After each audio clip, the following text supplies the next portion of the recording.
He was really nice in the beginning. He was meant to help me study. He followed me into the bedroom. He started undoing his pants. And then he told me to be quiet. He was like, "You're not leaving my house until you give me what I want." I remember every detail from every time. I felt very confused, felt violated. Trapped, powerless, overwhelmed. I just remember kind of being there on my back, knowing what's happening, but not really knowing. Thinking, am I being raped whilst I was being raped? It's petrifying, it's numbing, it's as if you're completely stunned. And then I went into the bathroom to sort of do my teeth and take my makeup off. And on my shoulders and collarbones and my breasts, there was just a lot of bruises. He said, "You'll have to prove it." Sometimes I even have to reassure myself that actually happened. I was 11. 19. 24. 12.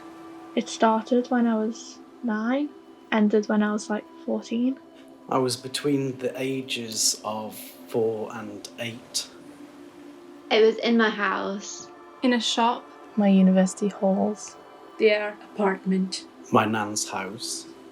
It was a stranger. It was my dad. It was my brother. He was sort of a friend. A friend. I just found myself depressed straight away. I was just eating more and I was staying in. I felt like I was grieving. I just remember feeling like I was just to blame. I felt humiliated, dirty. Guilty. Suicidal. Confused, scared, helpless, upset, embarrassed, ashamed. Very, very mixed feelings. I was too scared to do anything about it. I still feel all of those things. I'm scared of travelling on public transport or standing in crowds. I couldn't even shower properly because then I'd feel my hands all over me. And I know they're my hands, but for some reason, it just made me so anxious. I ended up nearly getting myself in trouble with the law. I was getting into trouble in school.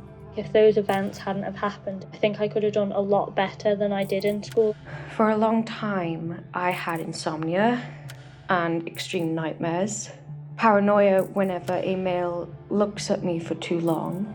I'm definitely a million times more wary around men now. I couldn't imagine ever being intimate with another person.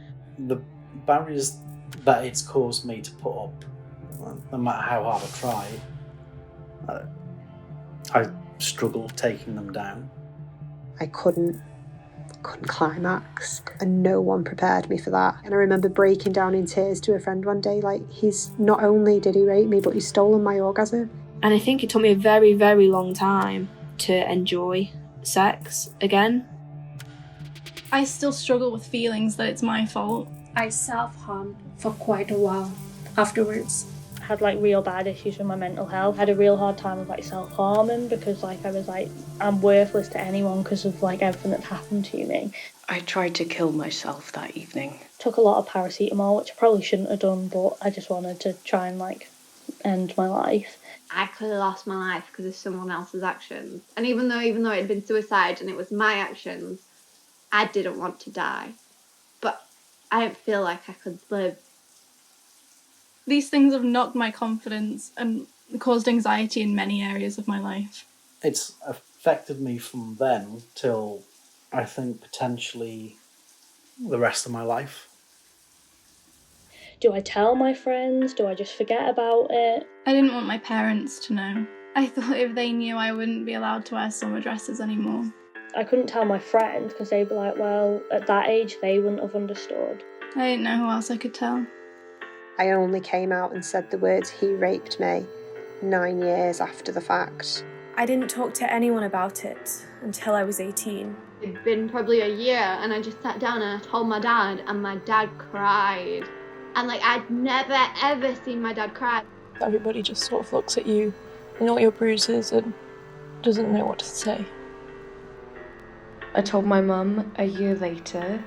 She called me stupid and it was my fault and that she was ashamed. She said this all didn't happen and walked out. She stood up in court and defended him. I want to tell my mum how much it affected me that she didn't stand by me. Knowing that I couldn't even speak to my own family because my mum would be embarrassed, it was heartbreaking. The one thing that stuck with me that I remember, like overhearing my dad say, I thought it only happened to the stupid ones. My dad got angry and said I was only looking for attention. I told her that like I planned on like prosecuting or calling the police, and she said, you know, you want to be careful doing things like that, trying to make out like I was over exaggerating the situation. And then the one person I trusted was like, yeah, like just don't say anything, it's not worth it. When people say things like, well, she shouldn't have worn what she wore, she shouldn't have got so drunk, she should have screamed and fought back.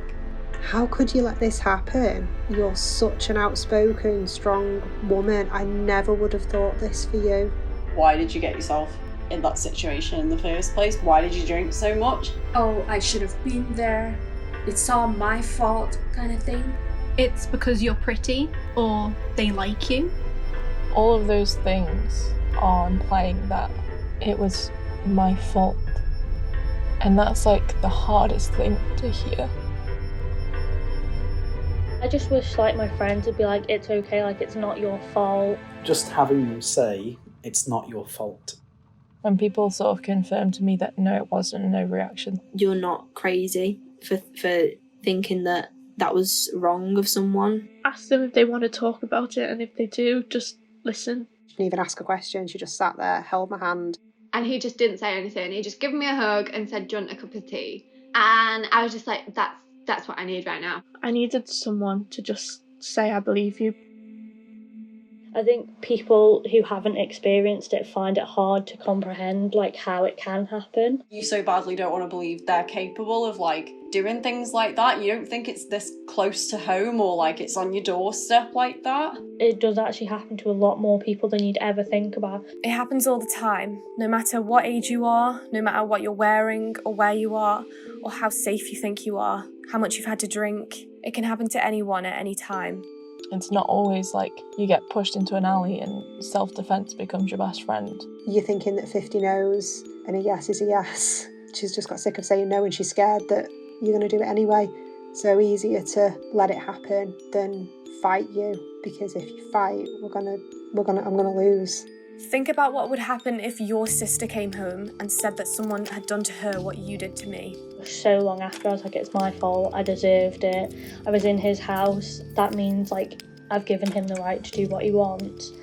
When realistically I hadn't, I'd said no. Consent is a definite yes. It's a definite, I want this, I'm happy to be doing this, let's continue. If they're not making clear, informed decisions, like they can't consent. Anyone should be able to get as drunk as they want on a night out and not have to worry about these things. One of the first questions I was asked was, what were you wearing when he arrived? Irrespective, I could have answered the door butt naked, I could have answered it dressed as Pope Francis. The fact is, it wasn't consensual. I'm not sure people who haven't been through it really understand just how detrimental it can be to a person. It's so unfair that like he gets to get up in the morning, go to work, have a living, and like, you know, I'm kind of sat here on my arse, like depressed as shit and like not able to do anything. His life went on and it completely changed mine. I look at young kids growing up and I think something needs to shift to protect them. It's not something to be joked about, and it's not something to be taken lightly. We're not just a statistic, like we are people.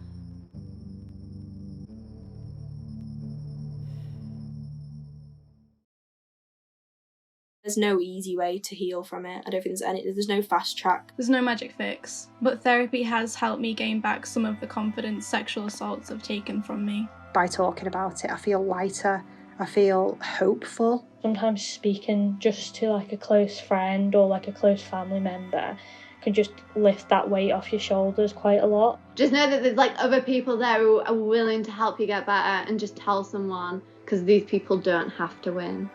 Trying to keep reminding yourself it is never your fault that someone chooses to take advantage of you. Remember that you are an individual, not a statistic. To not accuse yourself of lying and being wrong and, making it up. Regardless of what happens with your abuse, don't ever subdue the person you are. You either let your abuser win, or you stand there and you be the person you know you can be, and you deal with it, and you turn it into a strength, and you be an ally for other people. The only way to sort of move past it is by owning it and not letting it own me. People have made you feel dirty, not because you are, but because they are. At the time, myself would be shocked at how much I love myself now. If I know that one day I'm going to end up loving myself, then why not kind of start that now? Your life does not have to be defined by your abuser. It's defined about how you recover and face from it. Now I've got a chance to help other people, whereas if I'd have died, I'd have just been a body in the ground with a story that no one ever knew. Any of the choices you make regarding your assault are totally valid and right. It's okay if you aren't ready to come forward, or talk, or heal. And no matter what happens, you're believed and it was not your fault.